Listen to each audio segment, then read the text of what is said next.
You, John Fitzgerald Kennedy, do solemnly swear. I, John Fitzgerald Kennedy, do solemnly swear. That you will faithfully execute the office of President of the United States. That I will faithfully execute the office of President of the United States. And will, to the best of your ability. And will, to the best of my ability. Preserve, protect, and defend the Constitution of the United States. Preserve, protect, and defend the Constitution of the United States. So help you God. So help me God.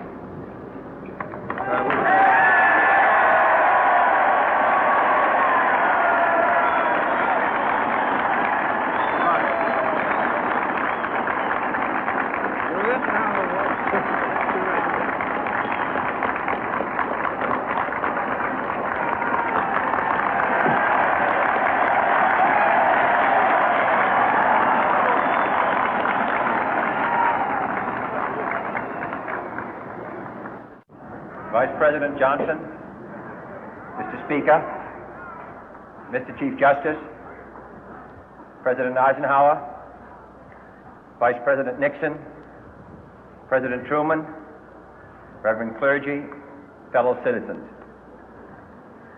We observe today not a victory of party, but a celebration of freedom, symbolizing an end as well as a beginning, signifying renewal as well as change. For I have sworn before you and Almighty God the same solemn oath our forebears prescribed nearly a century and 3/4 ago. The world is very different now, for man holds in his mortal hands the power to abolish all forms of human poverty and all forms of human life. And yet the same revolutionary beliefs for which our forebears fought are still at issue around the globe. The belief that the rights of man come not from the generosity of the state, but from the hand of God. We dare not forget today that we are the heirs of that first revolution. Let the word go forth from this time and place to friend and foe alike that the torch has been passed to a new generation of Americans born in this century, tempered by war, disciplined by a hard and bitter peace, proud of our ancient heritage, and unwilling to witness or permit the slow undoing of those human rights to which this nation has always been committed and to which we are committed today at home and around the world.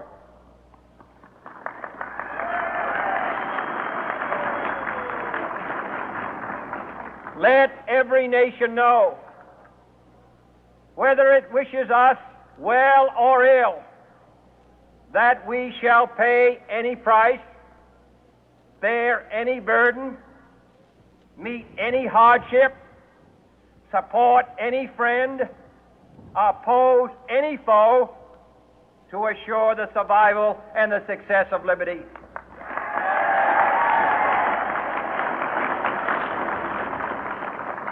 This much we pledge and more. To those old allies whose cultural and spiritual origins we share, we pledge the loyalty of faithful friends. United, there is little we cannot do in a host of cooperative ventures. Divided, there is little we can do, for we dare not meet a powerful challenge at odds and split asunder. To those new states whom we welcome to the ranks of the free, we pledge our word that one form of colonial control shall not have passed away, merely to be replaced by a far more iron tyranny. We shall not always expect to find them supporting our view, but we shall always hope to find them strongly supporting their own freedom, and to remember that in the past, those who foolishly sought power by riding the back of the tiger ended up inside.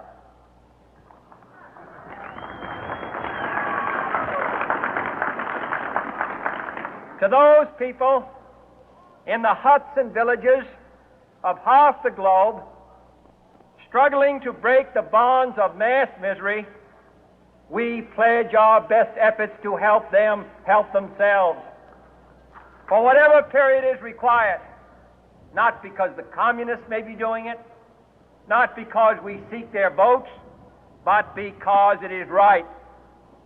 If a free society cannot help the many who are poor, it cannot save the few who are rich.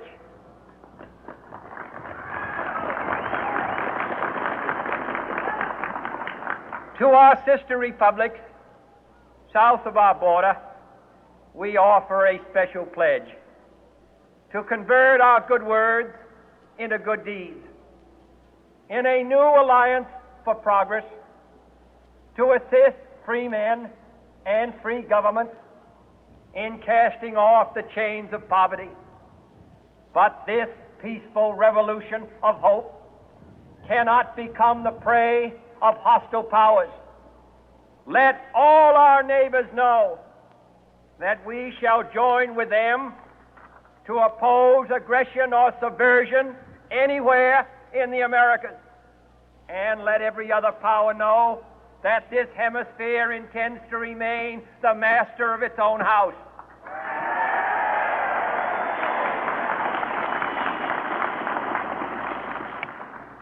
To that World Assembly of Sovereign States, the United Nations, our last best hope, in an age where the instruments of war have far outpaced the instruments of peace, we renew our pledge of support to prevent it from becoming merely a forum for invective, to strengthen its shield of the new and the weak, and to enlarge the area in which its writ may run.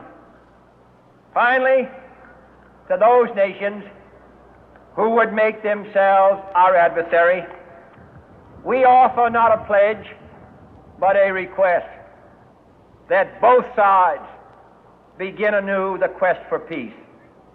Before the dark powers of destruction, unleashed by science, engulf all humanity in planned or accidental self-destruction, we dare not tempt them with weakness, for only when our arms are sufficient beyond doubt can we be certain beyond doubt that they will never be employed.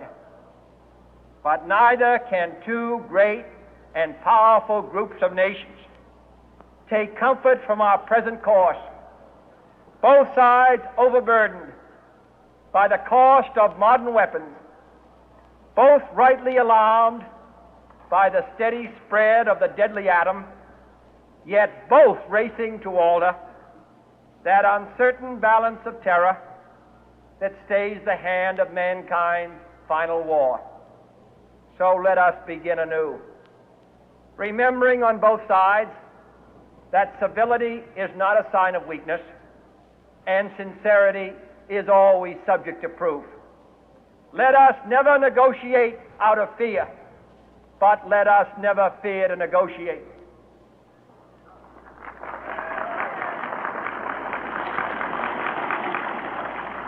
Let both sides explore what problems unite us, instead of belaboring those problems which divide us.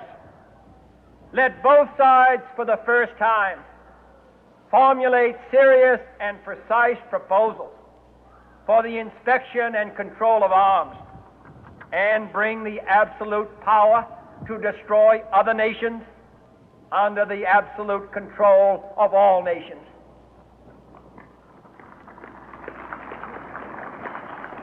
Let both sides seek to invoke the wonders of science instead of its terrors.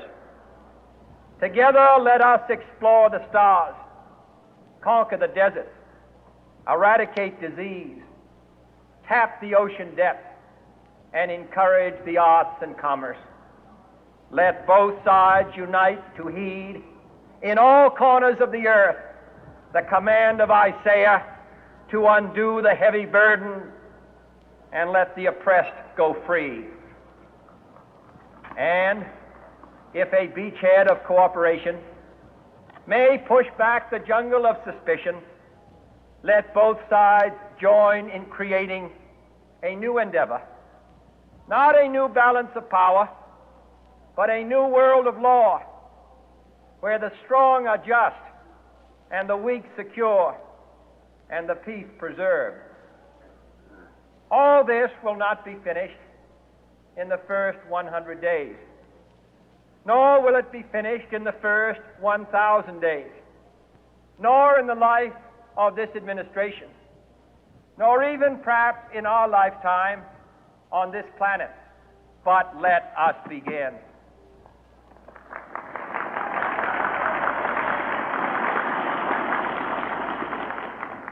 In your hands, my fellow citizens, more than mine, will rest the final success or failure of our course.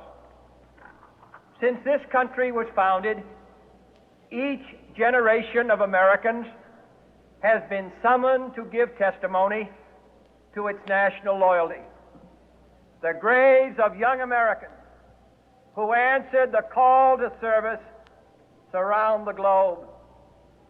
Now the trumpet summons us again, not as a call to bear arms, though arms we need, not as a call to battle, though in battle we are, but a call to bear the burden of a long twilight struggle, year in and year out, rejoicing in hope, patient in tribulation, a struggle against the common enemies of man, tyranny, poverty, disease, and war itself.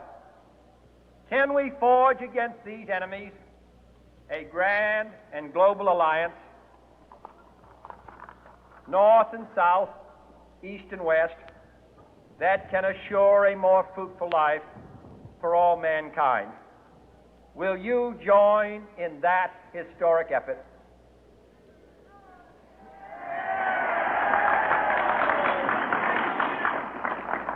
In the long history of the world, only a few generations have been granted the role of defending freedom in its hour of maximum danger. I do not shrink from this responsibility. I welcome it.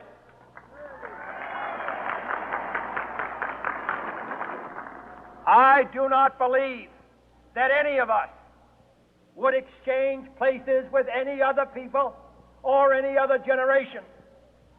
The energy, the faith, the devotion which we bring to this endeavor will light our country and all who serve it. And the glow from that fire can truly light the world. And so, my fellow Americans, ask not what your country can do for you. Ask what you can do for your country.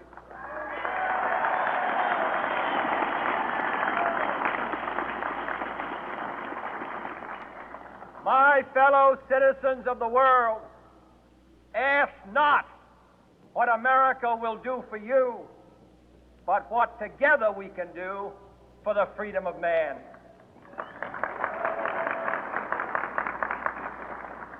Finally, whether you are citizens of America or citizens of the world, ask of us here the same high standards of strength and sacrifice which we ask of you.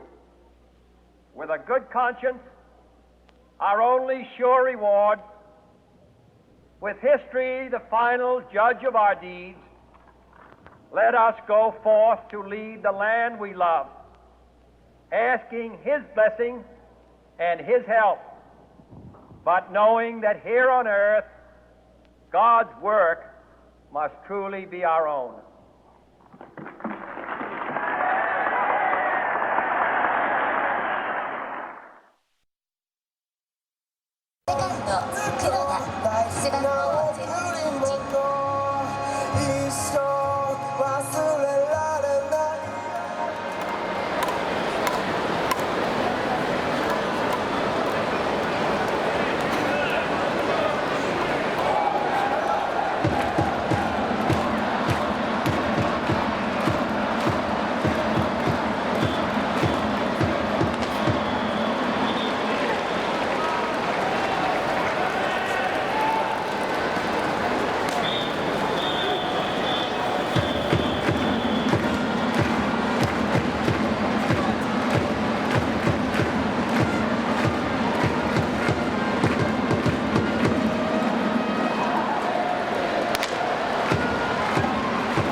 合に協賛いただきました企業をご紹介いたします。東急田園都市線多摩プラザ駅より徒歩2分、内視鏡検査治療専門の多摩プラザ南口胃腸内科クリニック。人が集うところに寿の椅子があります。寿シーティング株式会社。